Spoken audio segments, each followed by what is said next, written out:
Hello everybody, this is Fight Club Hubs and welcome to a brand new episode of GVN Live, now on a new night. Same bat channel though. So anyway, with me is Jan and Mark, and today we got ourselves a nice little jam-packed show, last second editions and stuff like that. And hey, Gamer Keith is in the chat. How you doing, buddy? To start off, okay, so we got three topics we're going to talk about today. We're going to talk about Ninja, we're going to talk about emulation, and then we're going to end it on plagiarism. So, Mark, would you so humbly introduce us to our first topic at hand? Certainly. So, for those who have not been paying attention, there is this guy named Tyler Blevins, or as he is known on Twitch, Ninja. He is famous for playing Fortnite. I'm still kind of in awe that that's a thing that you can be now. Like, I just want to take a moment. You can be famous for being really good at Fortnite. Like, fucking God bless the future. But yeah, so Ninja is famous for playing Fortnite and is generally one of those people who everybody was like, oh, he's a good enough guy. And then he in the past like few months or so has kind of milkshake ducked a little bit. Aside from previous issues, the most recent heat that the guy has gotten comes from the fact that in an interview with Polygon, he stated, "If I have one conversation with one female streamer where we're playing with another, and even if there's a hint of flirting, that is going to be taken and going to be put on every single video and be clickbait forever." Citing that, quote, "the only way to avoid that sort of gossip is not to play with them at all." This, essentially, is him stating he chooses not to play Fortnite with female streamers because he doesn't want to deal with the gossip associated with him interacting with women in that capacity through Twitch or any other type of streaming environment. The internet's reaction to this has not been charitable in a lot of cases. When has the internet always been, okay, dude, we get it? Yeah, but like the thing that's really interesting to me is the reaction that people have given has kind of been divided along parity lines of who has experienced a degree of fame and the negativity associated with it on social media, on streaming, etc., and those who haven't, to the point where, like, I've kind of actually seen, people that I know who have been like, oh, well, fuck this guy, or have been like, I don't know about all that, etc. You know what I'm saying? Like, there's been divides between, like, people I even know at this point, which is very interesting to me. Mm-hmm. Like, I'll put it this way. I have two friends, one of whom is kind of notable, who has achieved a degree of fame in his field, and one of whom is, like, just is not necessarily a famous person. Mm-hmm. And they both had very different opinions on the situation. And I think it's interesting because people who have not achieved a degree of fame where they've had to deal with anything like this have kind of been like, well, fuck that guy. But people who have achieved a degree of fame and have seen how awful that can be have been like, I kind of sort of get what he's saying a little bit, maybe. So it's a very weird situation for me that a lot of the people that I've seen that have been, like, dunking on this guy have kind of been people who, for lack of a better way of saying it, ain't shit. Mm-hmm. Mm-hmm. Did you cut out, Mark? No. Okay. Ain't shit is where I wanted to end that. Okay. That's kind of a good place to end it. So I wanted to give you guys the opportunity to say stuff. okay, well, you want to go first, Jan? Look, I don't really think I care, honestly, one way or the other. Certain streamers have this mentality of being people who you see on weekly Twitch highlights and people that are on, weird, whatever, top Twitch fails of the day videos that are just all over YouTube right now. Like that's the thing. If you don't catch the VOD, you end up watching these YouTube videos with all these streamers. So you've got guys that are on guys that are on one side of the fence, and you got this other side that's like on this one side you've got people like Ninja and PewDiePie and Tim the Tatman, Dr. Disrespect, Soda Poppin', the list goes on. The people that are on that side of the fence, you watch because you feel just like you look at these people and you're like, their gimmick got them where they're at, yet at the same time it's like, wow, God, they're idiots. And it's like, the words coming out of their mouth. Let's be clear, Dr. Disrespect is a guy who just recently got in trouble for making an Asian joke. Or, excuse me, a racist Asian joke. Mm-hmm. And I mean, this is not the first time that Ninja has been in trouble. He said the N-word like a few months ago. Let's be honest. Which of these guys on out of that list of people that I just said, how many of them haven't been in trouble at least once for being stupid and saying the N-word? Yeah, it's to me though, I kind of feel like there's an interesting broader conversation to be had with the fact that Ninja did the thing. Like the fact that Ninja's a dumb shit is unfortunate. Especially because he is one of many people that children watch, So you're kind of in a situation where this dumb shit is sort of kind of informing stuff that your kids see and your kids know about in the world of gaming. Like I don't read Penny Arcade regularly, but I do check in with it, and in the past few months, they made a comic talking about how their own children are, more impressed with Ninja than what they do. Mm-hmm. And to me, that's kind of like... I actually read Penny Arcade for the first time in a while, and I actually saw all that stuff, and I'm like, what the hell? Well, a lot of it has to do with the fact that these guys are so prominent because they have this mentality, they have this gimmick of how they act in front of people, and they get away with it because they're guys. So it's like they have this viewpoint of, I'm a guy, and so let me roll that back. There are channels now on Twitch where if you go there, you can basically get hosted, and there's dozens of people, like 40 to 80 people in these rooms who are watching these videos so that people can hit affiliate status and partner status and stuff like that. But at the same time, there's a lot of these guys they're just trying to get more viewers. And so a lot of these guys that are coming in that have the viewers, that have affiliate, that are partnered, and they're going in and they're like, I'm a gamer guy. And they're like the biggest chads you have ever seen in your entire life. Word. That word is hilarious. And it's like you look at these guys and they got the sideways cap and they're doing that side hat thing and they're like, and you're like, no, just stop. Just stop. Because they're so dime a dozen at this point that the gimmick itself is so brutal. It's like, what is it like? So for those of you who don't know what a Chad means, so a Chad is a colloquial term where you've got a group of 5 guys who are all from college and they're all at the bar and they're all hanging out with the same t-shirt and the same stupid sideways baseball cap, being douchebags to all of the girls that they can find. And that is basically like, haha, yeah, Chad. Hey, Chad, let's go do this. Yeah, Chad, that's Right, great. the joke is specifically that they're all fucking named Chad.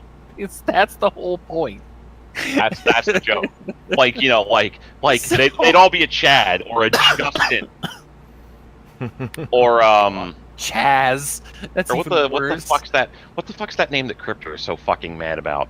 Oh God, I can't remember. It's a bad name though. Chad and Justin. So in hindsight, are we technically calling all these streamer personalities Chads, like Yes! Ninja and them? Some of them, yeah. Well, it's Not like all my of them, thing but is there's a few, yes. my thing is I don't care about that conversation so much because a lot of these people are dumb douches. It is what it is. I'm not going to be like, oh well, fuck this guy, fuck that guy, whatever, because there's just a lot of people on the internet who are dumb. But I do think there's an interesting conversation in the fact that a lot of the opinions have been divided, not amongst the lines you would expect to see them divided on, i.e., where you've got a lot of people who are like, oh, like, for lack of a better way of explaining it, it's not like an SJW division issue necessarily, so much as it is that a lot of the people who have been more accepting of what he's trying to say are people who have had to deal with the sort of heat he's under. Like Dodger, for example. Oh yeah, for sure. Posted a big thing where she talked about her relationship, where she's like, some of her viewers actively harassed not only him, but his mother and sisters. Quote, I remember sobbing on a plane because I felt so terrible for the way he and his loved ones were being treated. She goes on to say, I understand what everyone is saying about Ninja. Obviously, I have many male friends and Sam has female friends. We both feel strongly that these are valid and loving platonic relationships. But in that moment where you're sobbing by yourself because viewers that claim to love you are doing everything they can to ruin the life of someone you care about deeply, you think, how can I make this stop? I have never been a very big creator in the scheme of things. I can't imagine the level and magnitude of fandom that Ninja deals with, but I can bet he and his wife have had long conversations about this the same way Sam and I did. And that is my thing. When I say the people who are being judgmental about this ain't shit, I mean that. They are not famous people. They have never experienced a millionth of the fame of this guy. The argument that I always comes back to a joke article that Dan O'Brien posted on Cracked about what the interview of Tiger Woods admitting that he was cheating on his wife should have been. Where he essentially talked about the idea in this article of how you cannot even begin to understand what that man's life would be like. And like he makes the joke, I have woken up sometimes and women have just been fucking me already. And they've said, just one time, they'll never say anything, they just want to be able to do it. Can you even imagine what that's like? No, you cannot. No, you fucking cannot. And for me, that resonated. I can't imagine what it would be like to be Tiger Woods. I can't imagine what it would be like to be Ninja.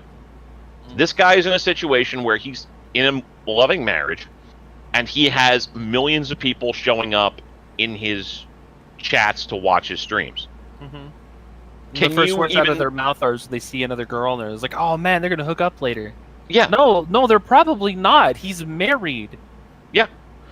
Like, I cannot even begin to imagine what that would be like. Like, you see all of these Hollywood celebrities where their lives are basically destroyed because paparazzi are in their life 24/7. I don't think the way he expressed it was particularly intelligent, let's be clear. I think that a smarter person who was better prepared would have had a better way of expressing this or a better way of making sense of it. But that having been said, I completely understand why he would want to avoid that situation. Now, people he has since posted a comment which I read to you guys previously, but I'll mention here. He said, I wanted to take a moment to address the discussion around the article that came out over the weekend.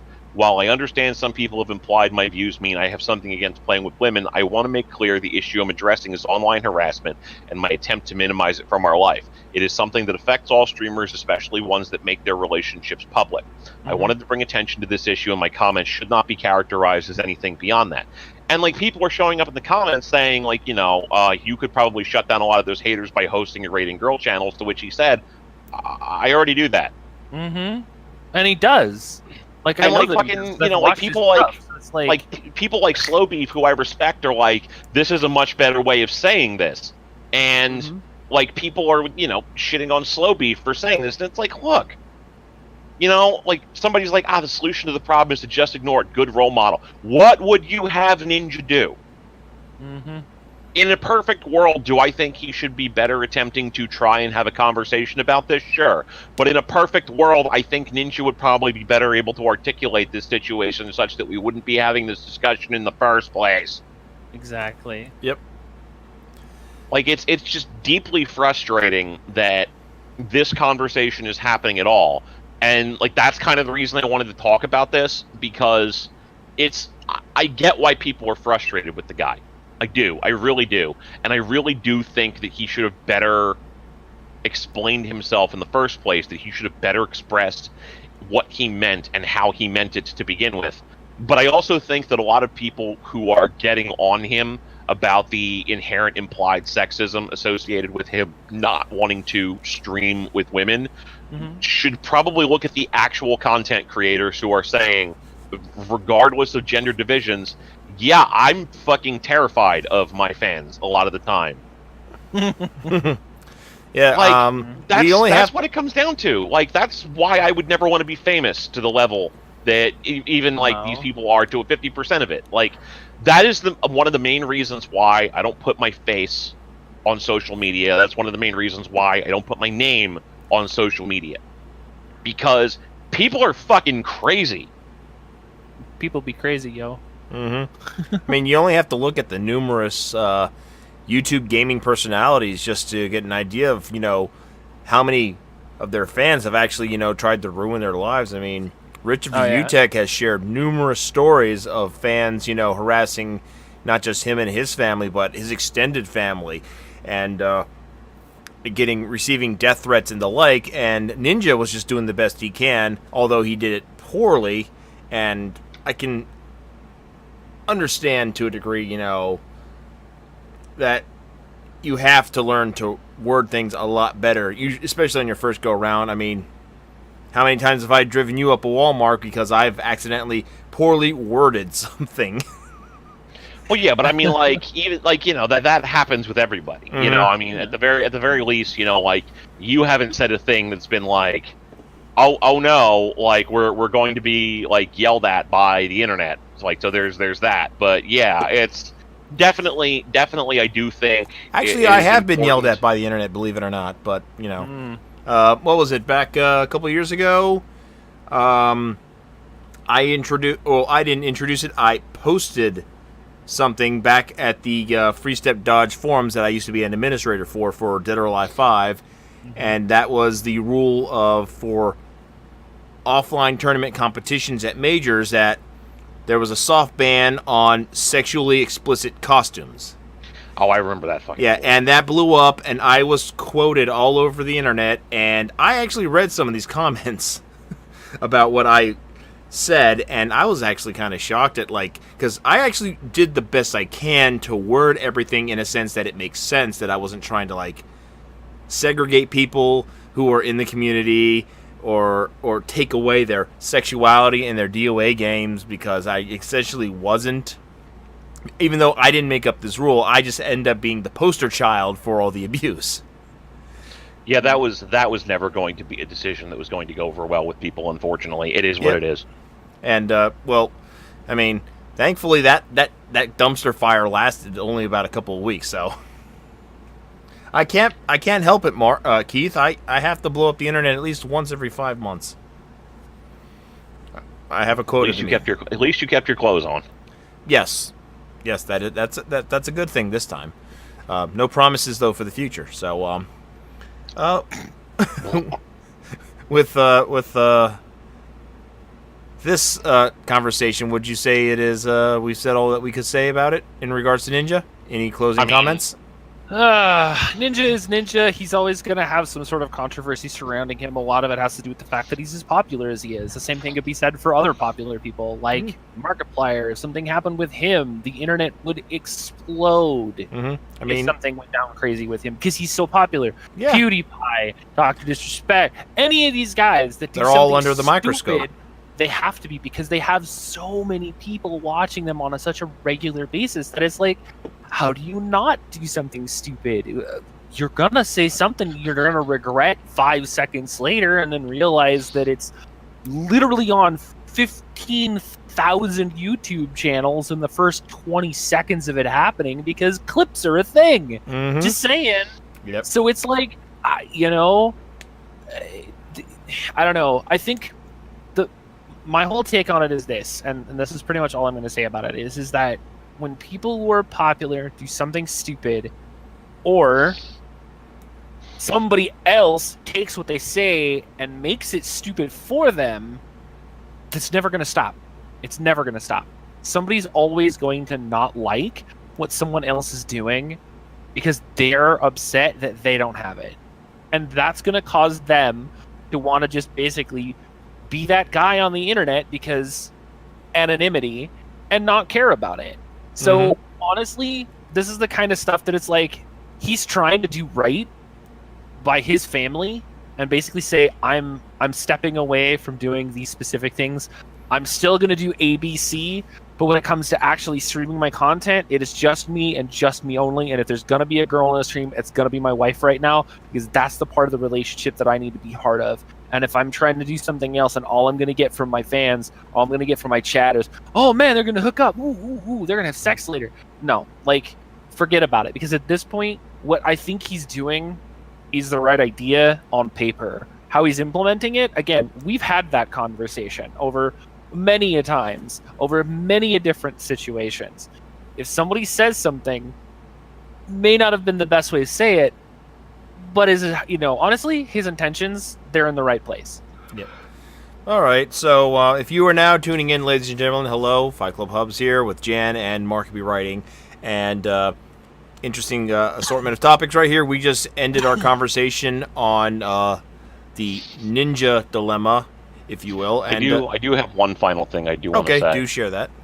So long as Dianthforth exists, the streamer Ninja will still not be the most embarrassing ninja who exists. Fair. Okay, so moving on, let's jump on to our next topic of conversation. And last week, a bombshell kind of dropped for all the people who are big fans of this website. Emuparadise has announced that they are no longer going to be hosting ROMs and ISO files. If people are familiar with Emuparadise, you know that this is one of the oldest, longest-running websites that host emulation pretty much on the planet, along with a few others like Cool ROMs and all of them. But they are the first and probably one of the biggest, with also a huge collection of like complete ROM sets for like every console almost. And from what it sounds like, Nintendo has been making the rounds, and apparently they got a few allies in the mix, and they've been pressuring emulation websites. And the first to buckle, of course, is Emuparadise. And we got a couple of things we were going to do in this conversation real quick. We're going to just talk about reminiscing, our thoughts on, discovering ROMs and all that stuff. And then we're going to go into the whole topic of conversation about our thoughts on these video game companies going after these ROM and emulation sites. So, Mark, when did you discover emulation, and what did you think about it? I discovered emulation probably in my early 20s. I thought the idea of emulation was great. You're fine. When I was a kid, it was like, oh, well, you can play all these games that, like, you've never been able to play before because you never had access to them, never had the money, whatever. Mm-hmm. But as I've gotten older, for me, emulation has always struck me more as sort of an archival process sort of thing. I love the idea of being able to back up just everything, even stuff that you would otherwise have no possible means of playing or seeing. And it's a really great way of ensuring that you can, access games that you would otherwise have no hope in hell of being able to have any experience with. I mean, there are a lot of games that exist that it's basically impossible to play at this point without emulation. So in that regard, I think emulation is a wonderful thing. I do understand that there are people who, use it for just straight up theft. And, I am not necessarily on board with that sort of thing because people need to eat. But I do think that, if something is no longer in the public eye, if something is no longer available, I do think that there is a point where if it is not possible for a company to make money off of a thing anymore, or they are actively choosing to not do so, then, at that point, I think emulation is a viable alternative. Okay. In regards to, well, actually, we'll go to the same question to you, Jan. Sorry for almost skipping you there. When did you discover emulation, and what are your thoughts about it? Oh goodness. Mhm. So what's the year? It's 2018. I was just pretty much getting on the internet when I found out about that kind of stuff. So that's probably about 25 years ago, give or take. And honestly, a lot of it was just like, wow, this is a great way to try out a game and see whether or not it's something I actually want to buy. And this is a really good way for me to be able to grab one thing, try it out, see how I like it. If I'm going to keep it, great. I can go and buy the copy, and then I've got copies on copies on copies, because that was a thing back in the day. Mm-hmm. If I didn't have copies of my copies and I scratched a disc or a floppy got lost somewhere, I had to start from scratch, and that was not fun when you're trying to do everything on a 14.4 baud modem. So yeah, I mean, you think about how long this sort of stuff has been around. I mean, Emuparadise has been around for what, 18 years? 18 years. It's one of the longest running. So you get something like Emuparadise basically saying that, hey, and this is not the first time that this has happened to them. Other companies have threatened legal action multiple times, especially against Emuparadise. Oh yeah, but most of these websites have moved around. Like some of them were in the U.S., but they moved to European servers and stuff like that to prevent get around copyright issues and stuff like that. Yeah, I mean, we all know that it doesn't matter because as long as the company that is running the website is based in the United States, it doesn't matter where the servers are. They can still get dinged for it based on where they are because that's what the company is. And since this is still technically a company, that's running the site, even though it's not really a traded company, they don't have stock or shares or anything crazy like that. This is kind of the stuff that's these guys have been around for just nigh on 20 years, and because of that, they've got a lot of stuff that's going on. And, to know that the database itself is still gonna be around in some capacity, but just not accessible. I'm not really sure what they're deciding to do, because we don't know anything about that. Because as of right now, Emuparadise is still up. Yeah, they just probably haven't gotten through with the whole shutdown procedure yet. They haven't stated any time frame for when they're going to yet either. At this point, until they actually say that it's going down, it's up, and it's not going anywhere. And they even say as much in the letter that they wrote to the community. Mm-hmm. We still have our emulator database, the community, and everything that's going along with it. We've already made several plans as to what's going to happen next. It's going to be a fun new beginning, and there's also going to be lots to come. We also love to hear from you in the comments about what you think we should do. But for now, we need to make this change. We've served the community for 18 glorious years, and it's been a hell of a ride. But every end has a new beginning, and we're excited to find a way forward to continue to being your #1 emulation destination. So it's not to say that he's stopping. He's not, you know. He's just finding a new loophole. I wouldn't even use that word. He might just start a new website. It's the same. Okay, so that's Pirate Bay all over again. No, it doesn't work. Yeah.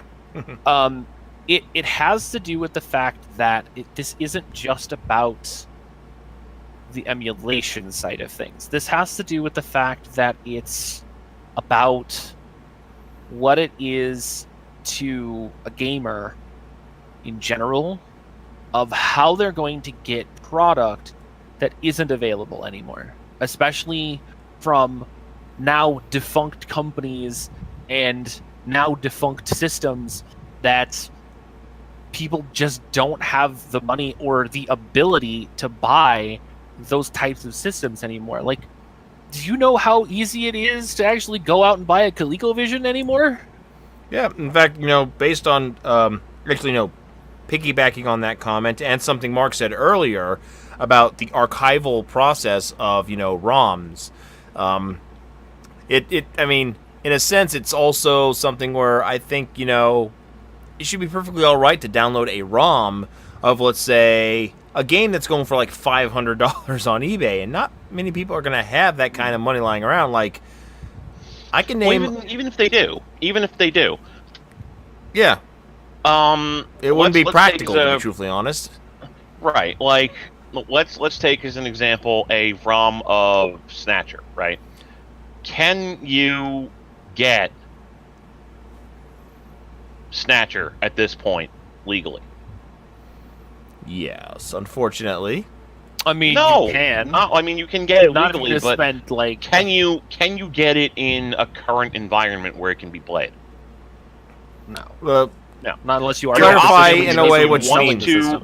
Your options, if you want to play Snatcher, are to spend literally $200 to $300 on the game itself, plus get a working, operating Sega CD in some capacity or another, or download an emulation system that will play the disc, which is still basically the same problem, or learn Japanese. I don't want to do either of those things. And let's take it a step further. Which of those does either of those in any meaningful way benefit Konami? Nope, they don't see a dime from it unless, of course, they decide to do what Nintendo does, which is re-release their games through, like, WiiWare or through classic console releases on, like, their systems. Yeah, and if that was the case, if they were doing that thing, I would nod and I would say, yes, I don't like Konami, but you should buy Snatcher. But they didn't do that. They have not done that. If I want to play, old Data East licensed arcade games, if I want to play The Adventures of Captain Bucky O'Hare for the arcade, what recourse do I have? Buy a $300 arcade machine? Fuck you. No reasonable person is going to do that, and the publisher and developer are not making any money off of me doing that because I'm buying it from the secondhand market. If you want to play the old arcade game Aliens, your only option is to buy an arcade machine secondhand or emulate it. Neither one of those is going to be in any way, shape, or form providing Konami with any profit. But one of them doesn't involve me having to make a shitload of space in my apartment for a $300+ arcade machine. Yep. And it's... Go on. I've seen a lot of bad takes, I'm going to say, on this situation. Like, one person I saw was actively basically saying if you defend emulation in any capacity whatsoever, you're essentially defending software piracy. Because, it's like, no, absolutely go fuck yourself forever if that's your mentality on this. This person's like, oh, well, game archival isn't an issue anymore. And I'm like, really? Really? Okay. You go and find me the English version of Princess Crown. Could you make the game more obscure, please? There's a reason why I named that one, because it doesn't fucking exist. I know. Or how about the No, numerous... you don't understand. You No, don't no. understand. That game was developed. That game was gonna be released. And then they didn't, for some reason. Yeah, and that's they've the same... lost the source code for that game. You cannot port Princess Crown ever again, because nobody has the source code for it. They can port the Japanese version of it, but they're never going to be able to English translate that ever again, because the source code is gone. It's 100% does not exist. The same can be said in regards to Panzer Dragoon Saga.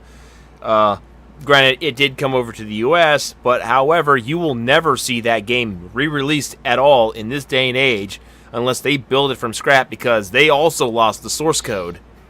I mean, I will note that you could probably re-release it, because so long as they actually have Yes Jam. Princess Crown was re-released on Sony PSP in 2005. Yep, but they can't translate it.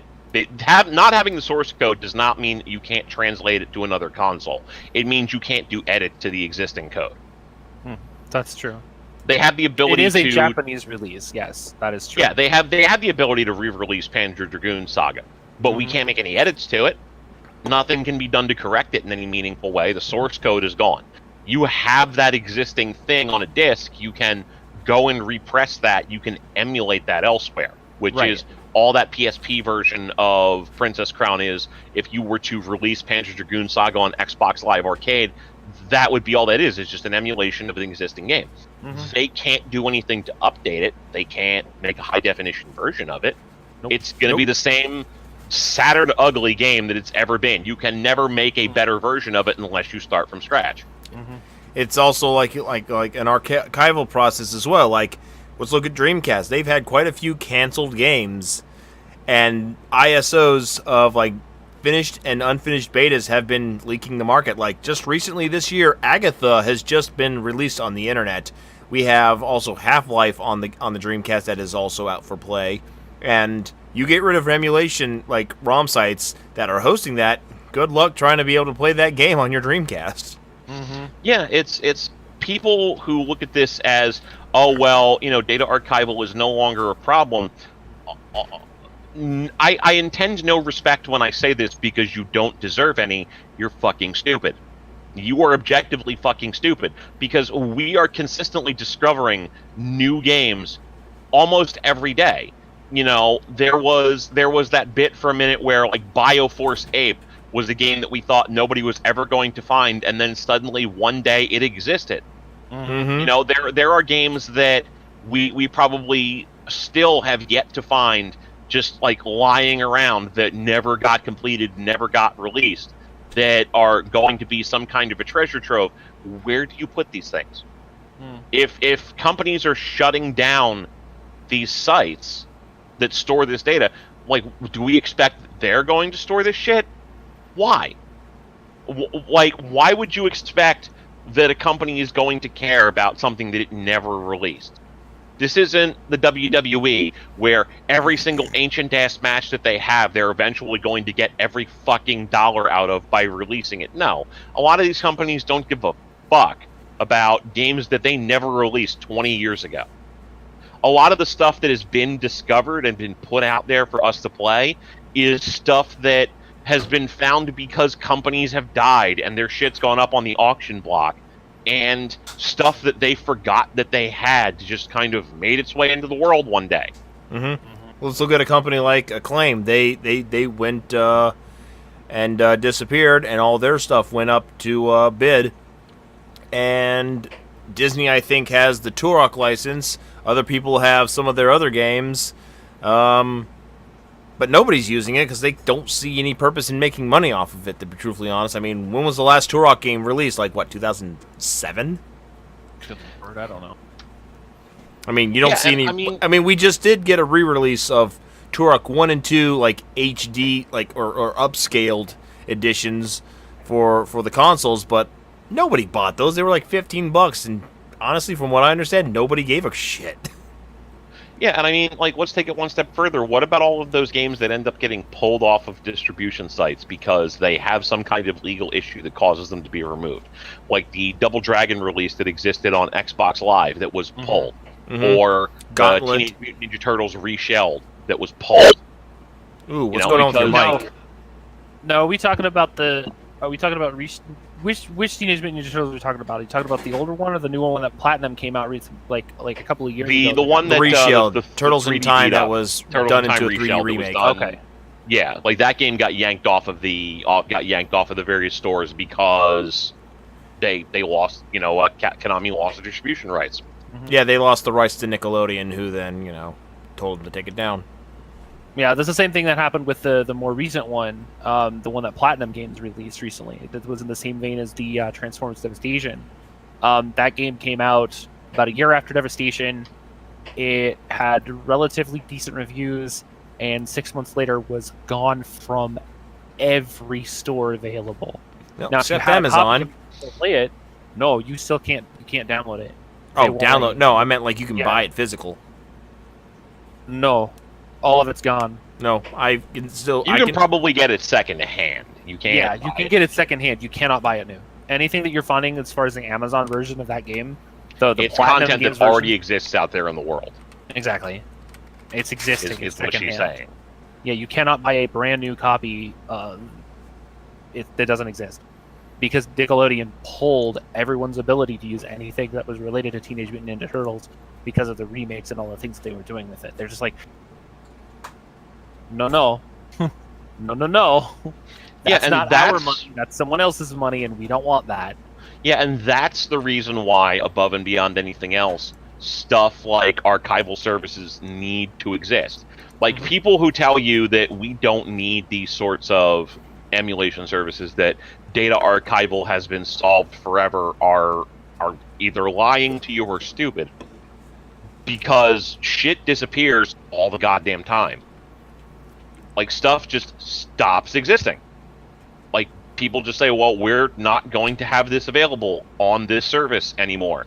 And if you want to have this thing, you're going to have to figure out other ways of storing it.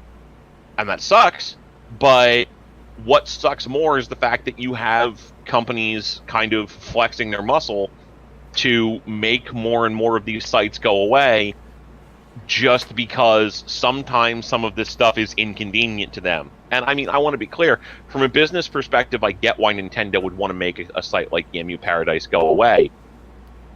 But are you going to release an English version of Mother 3 stateside, guys? Because if you're not, I mean, we kind of need that. You may not think we do, but you're also the ones who aren't putting the money into localizing it. Some of us want to be able to play that shit. Yep. But now looking at the game maker side of it, like, what is it that Nintendo is actually doing, along with the help of like a bunch of other game companies, to strong arm these people to shut down what they're doing? Like, I mean, yeah, you can literally sue the pants off of people in order to force them to shut down their websites and whatnot, but like at the same time, it's like, okay, they shut down the site. Like a couple months later, another site pops up. Okay, let's say Emuparadise with the I as a 1 instead, or something like that. Like, a whole new legal battle would have to ensue at that point, because, well, the one was solved. Move on to the next, rinse, repeat, because it's going to be like it'll just continually repeat itself over and over again. It's like, so, crap, I just lost my train of thought. So where does, pretty much who bends and just calls it quit at this point? Are the game companies just going to keep on going, or like emulation sites just going to be like, fuck this shit?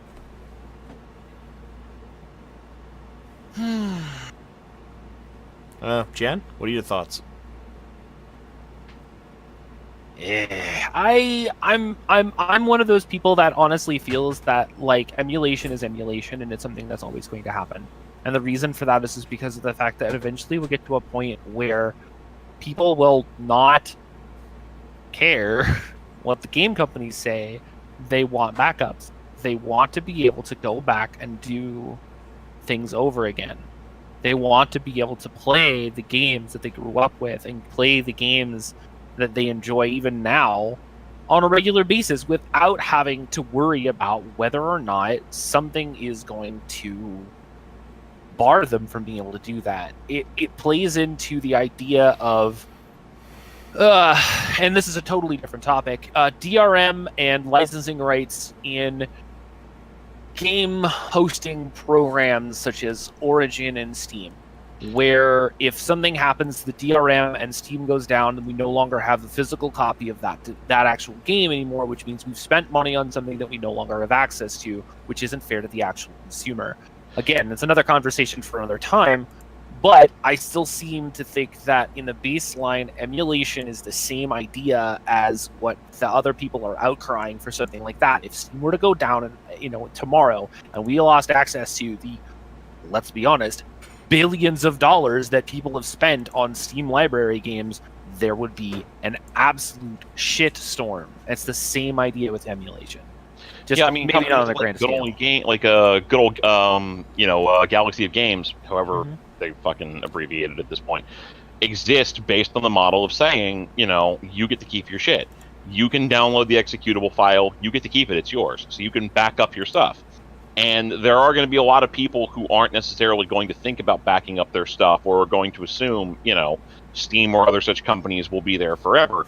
But a lot of people want to be able to back up their stuff just in case this company gets, in some way, shape, or form, put out of business. And I kind of don't blame them. So, I don't want to exactly go into this conversation about the DRM because, like you said, Jen, No, that's absolutely not. definitely like a conversation for another day. So, like, I'm just trying to think, like, is there really anything left for us to really say without repeating ourselves about, people want backups. So, what do you think? That wraps it up right there. Any final thoughts? I think that's probably about as far as we can go with that without going into DRM and other such topics at this point, probably. Yeah, I would say so, because that probably could take up an entire show in and of itself, just talking about DRM and all the fun that you can have with that. Yep.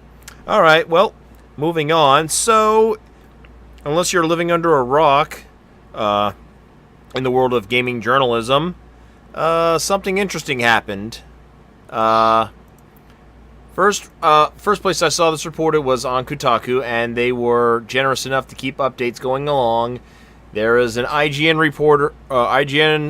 writer by the name of Philip Musin, or Mukin. I don't know how to pronounce that. I suck with names. And well, this guy decided to rip off a YouTuber and plagiarize his review of Dead Cells. And when he was caught, and numerous people on Twitter and whatnot, called him out on it. Pretty much what happened was he was silent for a while, and then eventually he removed his review off the website. And then he took to Twitter, and like the brainiac child he is, he said something along the lines of like, well, I'm not a plagiarist. It was just a coincidence. I dare you to go out there and find anything else that I might have plagiarized, because I haven't. Well, wouldn't you know it, the internet went and said challenge accepted, and found at least 4 more reviews that he has plagiarized, including FIFA and Samus Returns. So, at this point, I would say it's a safe bet to claim that he is probably not going to be working at IGN much longer, unless, of course, their credibility is out the window. And I'm pretty sure he's actually already been fired. He's already been fired, because I haven't seen anything about that yet. But yeah. Oh wait, never mind. I see the update right here. Yeah, he was fired that evening. Never mind. I don't know how I missed that. But yeah. So plagiarism is a thing that's been going on in journalism for years, and in the gaming industry, let's be honest, it's still a niche. It's still a niche thing, and not as many people are going to right away notice if somebody's work is being plagiarized. I do know that back when I was in the Game Informer forums several years ago, and they had a section for all of us to, live out our dreams of writing game reviews. People would post reviews there constantly. It happened quite a few times where somebody would plagiarize like a review that was written on like GameFAQs or another website that was very small and unknown. Now to almost pretty much just repeat like other people's work word for word, or to just modify it by a simple phrasing change, doesn't exactly fool people in this day and age. And why does something like this, with people like Philip thinking they can just get away with this, and then be boisterous about how they're like, you know what, hey, I can get away with it? And why does this continue in the industry? In fact, if I recall, there was an issue about this. I forget the guy's name, but it was like 3 or 4 years ago, and I think it was also on Kotaku, but I can't remember most of the specifics because I just glanced it over. We'll start with your thoughts about this whole thing, Mark. What do you think? Well, first off, can I just note this guy who did this, Philippe, kind of looks like a PlayStation Era 1 render of Frankenstein's monster. But let's be honest, still isn't any worse than the PS1 Harry Potter game. Fair.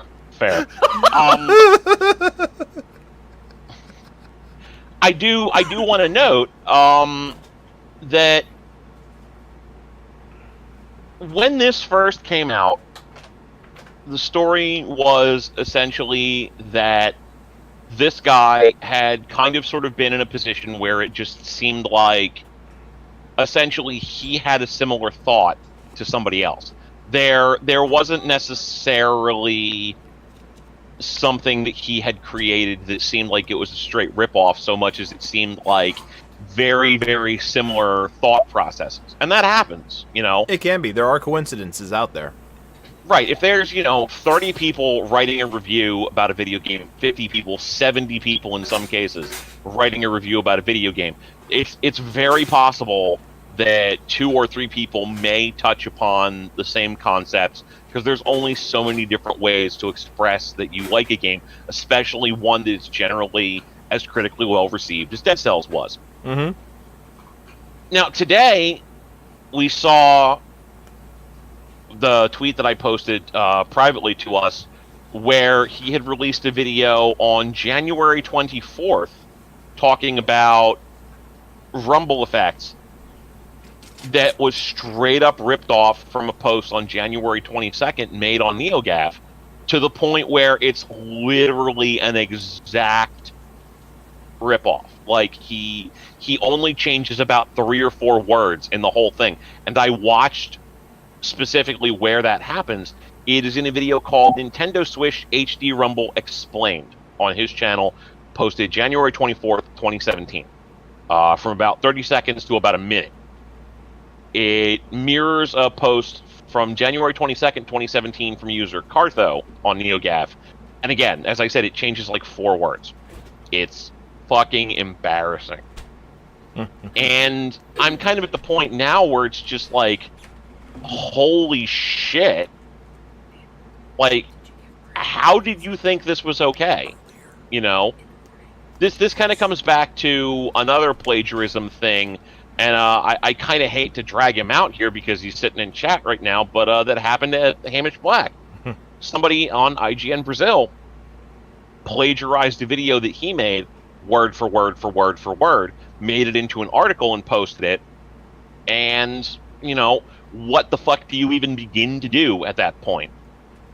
Like, I can understand why people try and do that, because they think they can get away with it, because, this person's content is, they have 250,000 views on this. Oh, they have 125,000 views on it. And it's good, but you have an audience that's like 5 million people. Nobody's ever going to have seen this person, right?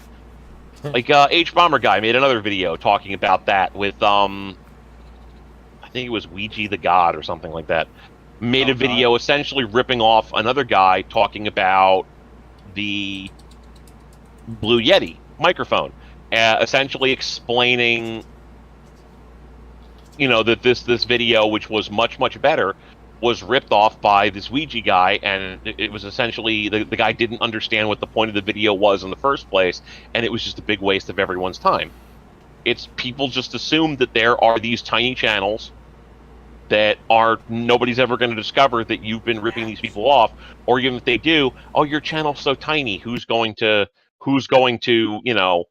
do anything about that? And to borrow the parlance of the internet, surprise, motherfucker. Mm-hmm.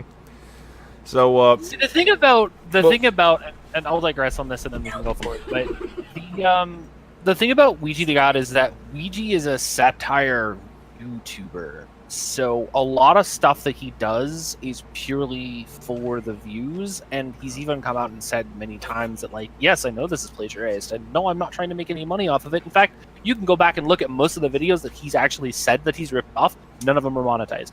He did them to prove a point.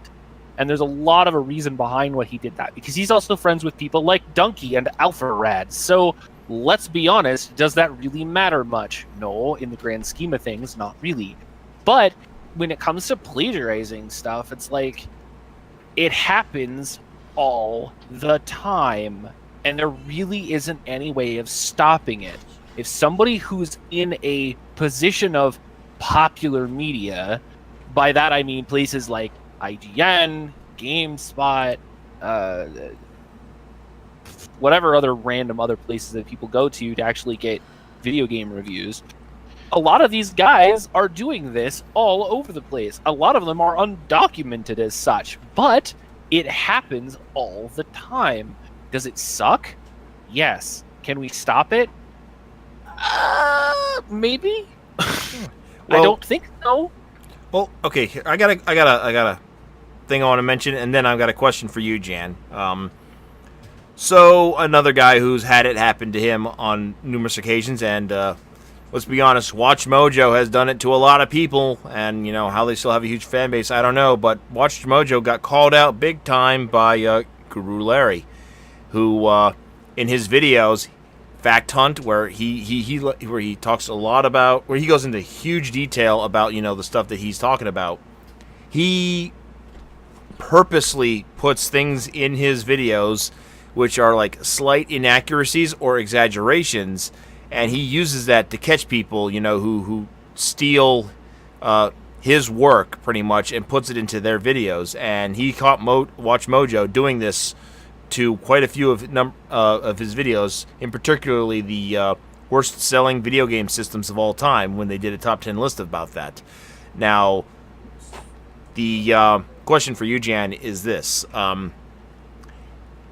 In this wonderful world of the internet, and there's a lot of extremely smart people on the internet, why in the hell would you even be so bold as to plagiarize, knowing full well that you are going to get called out by the internet? I mean, we saw how quickly that got flipped on Philip's head, and we've seen it happen to so many other people, and we've seen huge public outcries about it. So, like, why do they keep doing this, even though they know damn well they're going to get caught, whether it's some big name YouTuber or some small time writer on NeoGAF? So I'm going to answer both questions. I'm going to answer your question, and I'm going to answer the chat question. So, plagiarism is plagiarism. If plagiarism itself is classified as being able to have taken something word for word, or something that is within the same context of something that someone else has already published. Now, the problem is, however, that there is no way to claim intellectual property rights on a review outside of the fan base enjoying the content that's provided from those people. So the problem is that, as you said, the internet is a big place. And because of the fact that the internet is such a big place, you have to worry about the fact that this is the kind of stuff that's going to happen. People are going to take everyone else's stuff because, let's be honest, there's not a lot of original content left out there. It's very difficult for somebody to start working on something. Let's say you've got a streamer, and all of a sudden you start changing the way your hair looks just a little bit, and you start doing something with, I don't know, putting a small streak across the front of your hair in a different color. Or is everyone going to start saying, oh, you're copying Markiplier? Probably. Is that plagiarism? I don't think you can plagiarize an aesthetic. They would probably just accuse you more of the whole single white female thing, to be honest. Exactly. But that also comes down to the entire idea of that's the argument that they use. And that's really hard, because it's like, if somebody is going to come out right and say, yeah, no, I didn't write a single word of this. This is somebody else's thing. But did I get more views? Did I make money? Yeah, I did. Did it get caught? Yeah, it happens. Did the internet absolutely lambaste this guy? You have no idea. This guy is done. He has no job. He'll never get a job in reviewing ever again. Because everyone will be like, oh, you plagiarized. You copied. You didn't do anything original. You got paid to do your job based on somebody else doing it for you. And while that works in a corporate environment, it doesn't work when the internet is involved. And that's the problem. You know, he tried to pass off somebody else's work as his own. If you go into an artist community of any kind of art, and you start posting art that other people are like, that looks really familiar. Are you sure you post? Nope, it's totally my original art. I made it all myself. Could you do me a huge favor? Could you post the layers? Can I see the PSD you used for that if it's all digital? Is this where I think it's going? Yeah. And they're like, what's a PSD? I don't have a PSD for this. It's just my picture. Leave my art alone. I do everything on one layer. I don't know what you're talking about. Okay. All of a sudden, now you've got 15 or 20 different people going, this guy's an art thief. Here's all the original artwork. Here's all the layered versions. And then this other person just randomly gets ran out of town because he fucked up. He got caught. That's the same thing that we're dealing with here. He got caught. And I know a lot of people who have had to deal with art theft. I know a lot of people that have had to deal with, review plagiarism. This is not something that's just a trend. This is not something that's just here one day and gone the next. This is something that's been around since, like, the ease of consumption era. I'd say within the last 15 to 20 years. Since the internet has gone always on and has had the ability for people to constantly being able to just digest content on the internet, sometimes people get away with it. This was not one of those cases. And why are people making a big deal out of it? I think a lot of it has to do with the fact that it's just that much more prevalent in society now. People see this as a problem. Like, this is... Some people say it's a plague. Other people just say it's a problem. But there are still some times where you're going to see a group of people that come in that try to pass off other people's art or other people's information as their own. And, I hate to tell you, but a lot of times people on the internet are a hell of a lot smarter than you are. The old saying goes, you can't bullshit a bullshitter. This is one of those times. You don't fuck with the internet, especially when you're dealing with somebody who has a rabid fan base. Okay, so in regards to, let's say, protecting one's own writing, I mean, granted, there's nothing you can do about it unless, like let's say, like I said, Guru Larry did, where he put, like, exaggerations or little pieces of misinformation to catch people stealing his work. What could, let's say, a writer who writes for a small-time gaming website or just, or let's say, just any medium whatsoever can do to protect his work?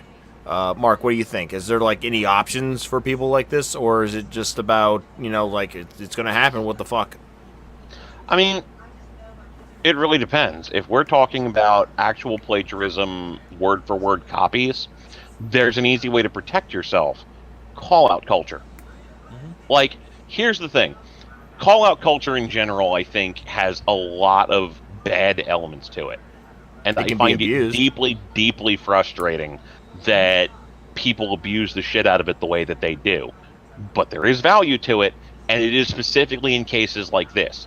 If you discover that somebody has quite clearly plagiarized your work, call them the fuck out.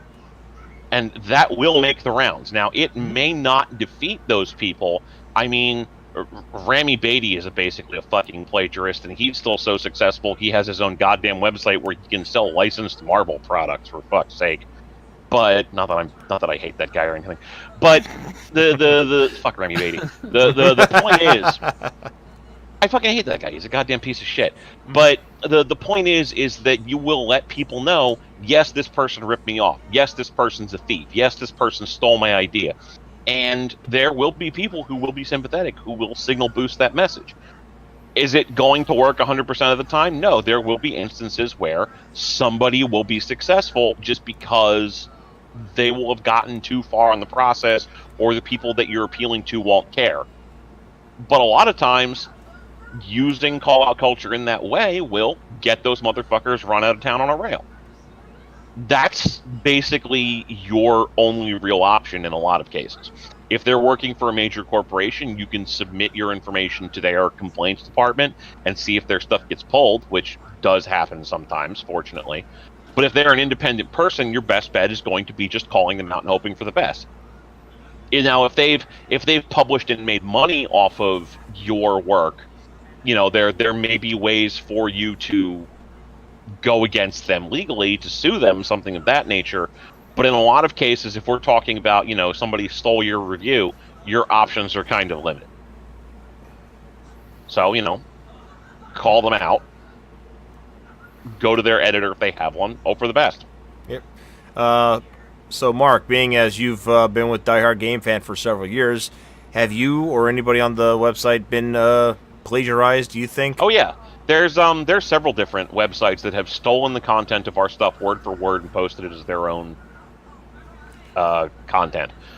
A lot of these sites are like a tenth of the size of Game Fan was, and we're basically just doing it as like hit count boosters for like shitty advertisements and whatnot. Alex would generally contact them and tell them knock it the fuck off. Some of them would listen, many of them wouldn't.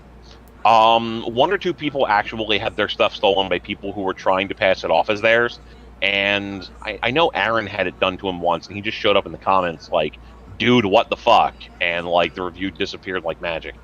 But you know, like in a lot of cases, it's you just show up and you tell these people knock it the fuck off, and most of the time they will. If they don't, then it's, you know, you have to decide, do we want to go after this person or whatever, and in a lot of cases we didn't.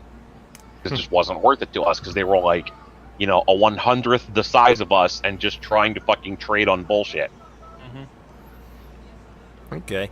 Well, pretty much this conversation, I feel like this night's getting kind of short. I feel like we've practically touched on every point there can be on plagiarism. Any final thoughts? I actually would like to bring back an old thing, which is, you know, let the people in the chat room ask us some questions and see if we can answer them. We'll start with you, Jen. Any final thoughts? Plagiarism is plagiarism. It's always going to happen regardless of what medium it is, and I think that trying to get people to stop is really only going to be just based on the people that have created the content in the first place. Contact the people that have done it, see what they'll do to take it down, or just repent it. Otherwise, it's going to continue to happen, because guess what? People are fucking lazy.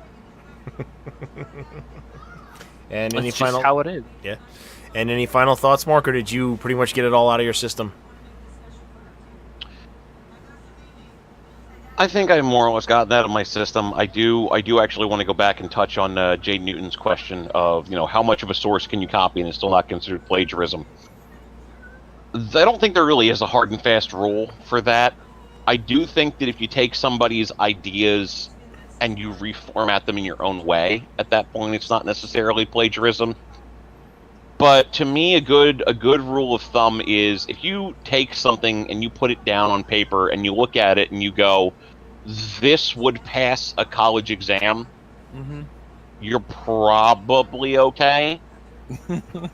I do want to note, like, if it's not even your idea and you just rewrote it, that's still fucking plagiarism and you're a goddamn hack. But if you at least, like, rewrote it at that point, you probably won't get accused of plagiarism so much as, like, idea theft, which is similar but not necessarily the same, so... Okay. Well, the show is pretty much going to near an end a lot sooner than expected, to be truthfully honest. I thought, 3 topics would give us, about an hour and a half's worth of time. So the floor is now open to the audience. Please feel free to ask questions. I mean, we're only here every other week or so. We like to interact with people. In the meantime, while we're waiting for questions, so yeah, GVN Live is now on Tuesday nights bi-weekly. So woo! And I don't really have much in the future planned other than the fact that I still have 3 Vets and Noob on Wednesday nights. So tomorrow 9 p.m.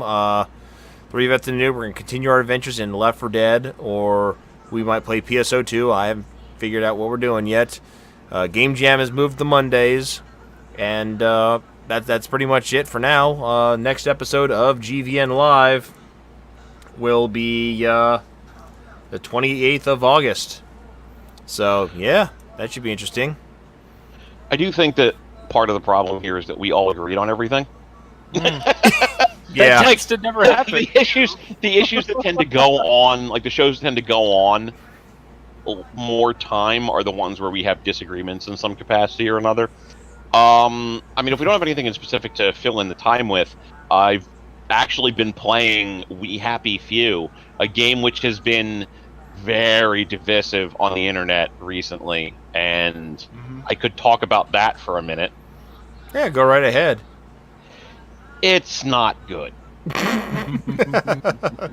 Ladies and gentlemen, the startling review from Mark B. Writing. It will be plagiarized tomorrow. Yeah. Oh, good shit. So, like, I want to note that I don't feel as badly about it as some people do. Like, fucking Sterling basically released one of his, 15-minute long videos crapping all over the game. And let's be clear. Let's be crystal clear. I don't think he's being hyperbolic in what he said. Like, I don't think he's wrong for feeling the way that he does, because he was one of the very first signal boosters of that game. I discovered the fucking game because of him signal boosting it. So, I think more than anybody, he has a right to be pissed off that that game ended up in the condition that it's in. They even tapped him for voice work at one point. I just don't hate the game as much as he does. He has a personal connection to it. That's why he hates it. Well, no, let's be clear. It is a bad game. Yeah. It's not a bad game so much as it is. The simplest way I have been able to describe it to people is it's like No Man's Sky, in that the best parts of the game are the parts of the game that are not the mechanics necessarily. Like, all of the other stuff is really cool, but the mechanics are these sandbox survival mechanics that we've been seeing ever since fucking The Long Dark, and I can't think of, like, the games that, like, first started, Ark and shit like that became popular, and, like, just fuck these mechanics in general. I know there are people who like these survival mechanic-based games. I don't necessarily entirely get why people do as much as they do. I understand, like, to a certain extent why people are into that kind of thing, but not to the level of popularity that these games had for a minute. And the problem is that sort of mechanic has kind of died as an enjoyable, agreeable thing at this point. In No Man's Sky, a lot of people consider that shit tedious, because it was. The cool stuff in No Man's Sky was everything else. And the fact that they eventually had to patch in an option for you to turn that shit off says a lot. We Happy Few has those same mechanics bolted on, but it also has an option to turn that shit off, which says a lot. Nobody really wants that stuff. Like, there are a few games that work really well with that kind of stuff. You know, The Long Dark was popular for a few minutes. But this is not a game that should have that or that needs to have that sort of mechanic attached to it. This is a game that should be surviving on sort of a survival horror kind of vibe and its narrative. The problem is that the game only works so well in general. I've had the game on the Xbox One hard crash on me twice. Ugh. The texture loading is kind of terrible. There have been more than a few instances where I have just seen like a door or something just refuse to load. So it's just like this splotchy low res mess. So we're kind of like kick back to Rage and its texture loading issues, huh? This is worse than Rage. Ugh. Like you remember like early old school Mass Effect where you would see like the underskeleton and then the textures and then the detail textures pop in, right? Like back in those days. This is like that, but if only the underskeleton rendered and nothing else was there. Like there are doors that are just like this brown thing. Ugh. And you're like, okay, the textures are going to load in eventually, right? Nope. No textures load in. There is too much going on for the game to handle at some points, and I don't understand why. The audio is kind of a mess in places and will just, like, stop playing, or will play wrong in some cases. There have been instances where, like, cutscenes just, like, skip forward, and there's no real explanation as to why that's happening.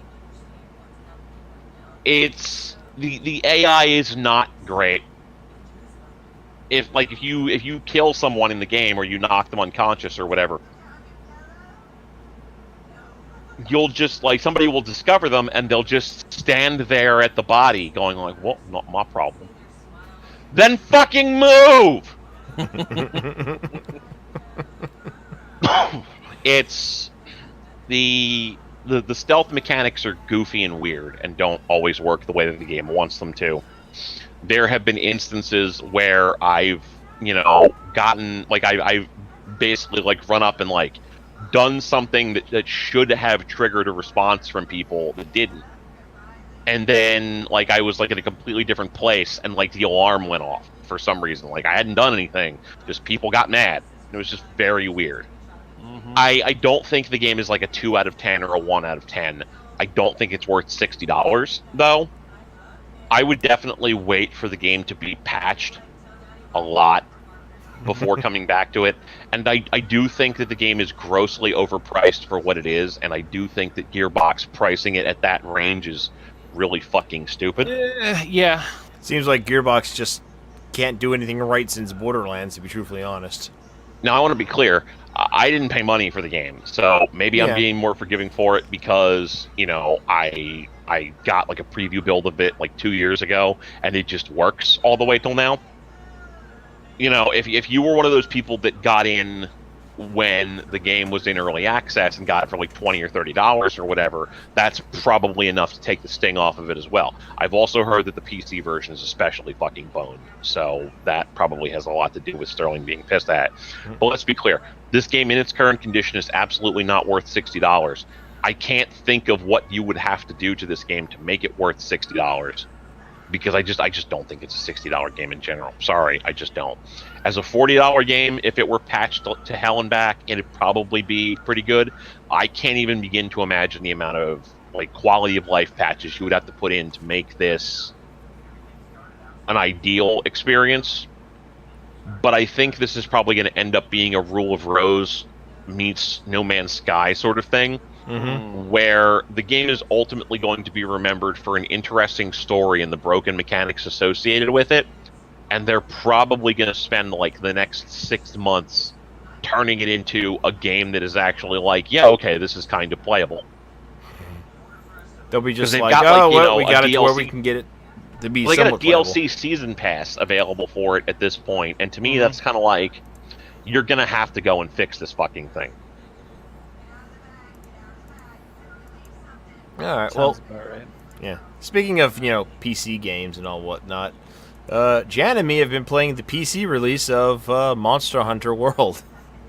The game that, for whatever reason, just keeps on giving, to be truthfully honest. And you're talking about how you want the people, Gearbox, to patch the hell out of We Happy Few.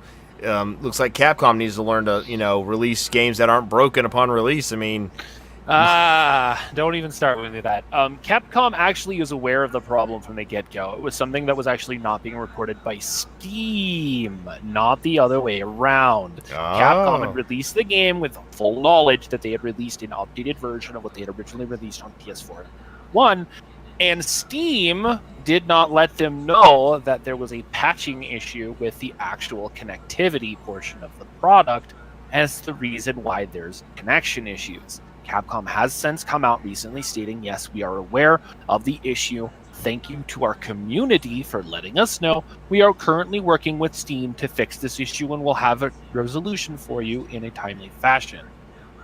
Yes, there was a bunch of people on the Steam forums that bitched about it. Most of them were a bunch of tiny angry children who don't know any better because they didn't realize that this is the same problem they had with Sony when the game launched on PS4. Oh, I'm not talking about that problem, and they know how to fix that very easily. The Xeno'jiiva problem, however, is not, again, a Capcom problem. Capcom found out about this after the fact through their community because Steam didn't patch it right. This is all on Steam. It has always been on Steam. And this is not a Capcom issue. Capcom released a game that was fully functional, as there is a larger amount of people who have said that they have not had this issue over the people that have had this issue. So in this vein, it is in fact not a Capcom breaking game issue. This is a Steam didn't patch it right and upped the game incorrectly, and that is what has been causing certain people to have issues. They've also narrowed it down to specific types of systems, so specific chipsets and specific motherboards are the ones that are having this issue where it locks up and then fails. But again, this is not a problem that has been having... it's not as large of a problem as everyone's making it out to be. My understanding is it's, I think 1 out of every 85 people are having this crash issue, which is not a huge problem for Capcom, as they've already stated that they are currently working on the fix with Steam, and we should have some issues in the next day or two. Yep. So how long until they catch up to content-wise what's on the consoles? 6 months. 6 months? I give it 6 months. And in the meantime, how much more content do you think is going to come out for the PC, for the console versions before then? Like, how many more monsters do you think they're going to drop by the end of the year? As of right now, we only are aware of what's currently being subscribed for the next month and a half, which is currently the release of Behemoth led into the patching for 4 new monsters, which is Behemoth, Arc-Tempered Teostra, Extreme Behemoth, Arc-Tempered... Crap, I'd actually have to go back and look at it. Not new monsters, but just... No, it's just Arc-Tempered versions of the remaining Elder Dragons. Okay. This was something that they had already stated they were doing. We already knew about the Arc-Tempered Elders at this point, so we already knew that this was something that they were going to have happen. As of right now, the only new additional monster that they may be adding to the console versions prior to an update on PC is most likely, and this is what everyone is saying it's going to be, is most likely going to be Lao Shan Lung, which would be another large monster hunt in the same vein as Zora Magnaros and Kulteroth. So we'll see. Lao Shan Lung, is that the giant serpent? He's the big worm. He was the giant dragon from the original Monster Hunter. Mm-hmm. The one that can practically cover an entire mountain? Yeah. Yes. Okay, yeah. Yes, he's boring. Mm-hmm. I was hoping for that weird looking mantis monster, but I guess we'll have to wait for Generations Ultimate. Well, it's very probable that once the PC version has caught up, they will probably try and start releasing more universal content. I think they don't want to outpace themselves by releasing a bunch of shit for the PC that they can't catch up to on the console, and exactly. I don't blame them on that at all, actually. It's actually a really smart move. Play out what they can, do what they need to, move the content as best they can to allow the PC version to gain a foothold, make sure that the sales numbers are actually going to push the dev team to actually say that that's a good idea to go ahead and actually release additional content and not kill the game off early in its lifespan and allow people to actually get caught up with what's currently on the consoles before moving forward. Does that mean certain content is going to get skipped? Most likely. Does that mean that certain content that was marked as exclusive when it comes to the PS4 version might see a release on PC as well? Probably not, especially considering the fact that they did originally release the game under Steam Workshop, but found out later that Steam Workshop does not work and that it's still locked behind the Denuvo DRM. So we don't know what's going to happen yet. Yeah. I mean, it's just like, a bunch of the MMOs that have been ported to consoles. I mean, they've actually been doing a pretty good job of catching up most of these games to, like, where their PC counterparts are. Like, Terra is probably going to be caught up to the PC version by the beginning of next year with the Valkyrie class and extra dungeons. Except for the fact that US Terra is still not caught up with K Terra, so yeah, okay. Well, that's not too bad, to be truthfully honest. I mean, you got Neverwinter, which is, almost... I think at this point a few months behind the PC version. Star Trek Online, I think, is actually at the same spot.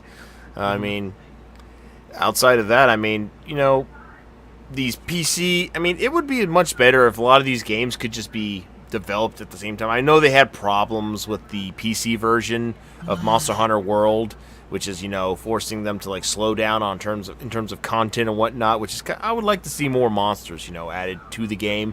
Like, if you could do it, like, maybe a new monster... Like, kind of like what Capcom's doing with Street Fighter V. A new character or whatever every couple of months or something like that. Like, like a season pass of, like, 5 or 6, I shouldn't give them any ideas, because now we'll probably pay, like, $30 for a year's worth of monsters.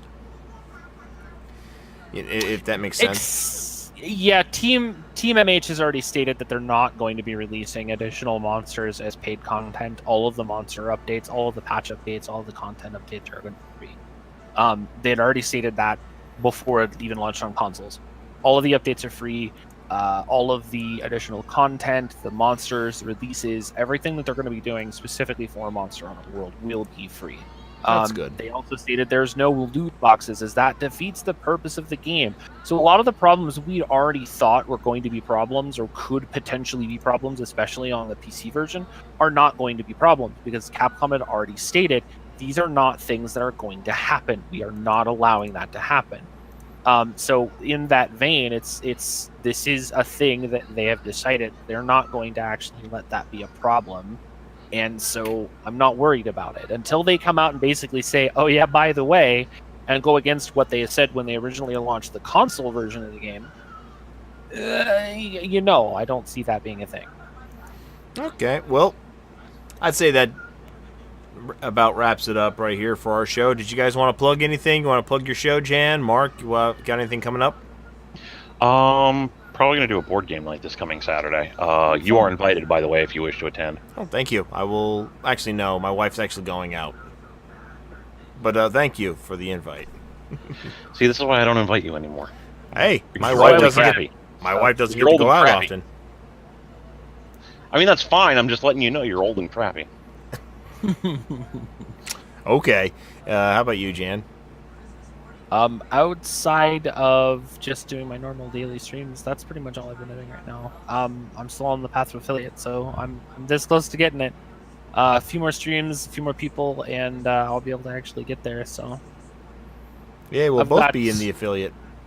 Yeah, I've actually got a couple of other things lined up for once I actually hit affiliate. I've got some people that are lined up. I'm just waiting to hit affiliate so that I can actually get some contests and stuff set up for the channel. So soon. All right. Well, anyway, I want to thank you guys for joining us on our brand new night, Jan and Mark. I hope it wasn't too much of an inconvenience for everybody. No, totally fine. Apparently, I could become an affiliate if I streamed on 7 different days. Which, okay, I don't want to do that, but... All right. Well, anyway, thank you everybody for tuning in and joining us for this fun episode of GVN Live. Again, our next episode is going to be on August 28th, 9 p.m. Eastern Time. So, on behalf of everybody here at GVN, thank you for watching and have a good night. Deuces. Night.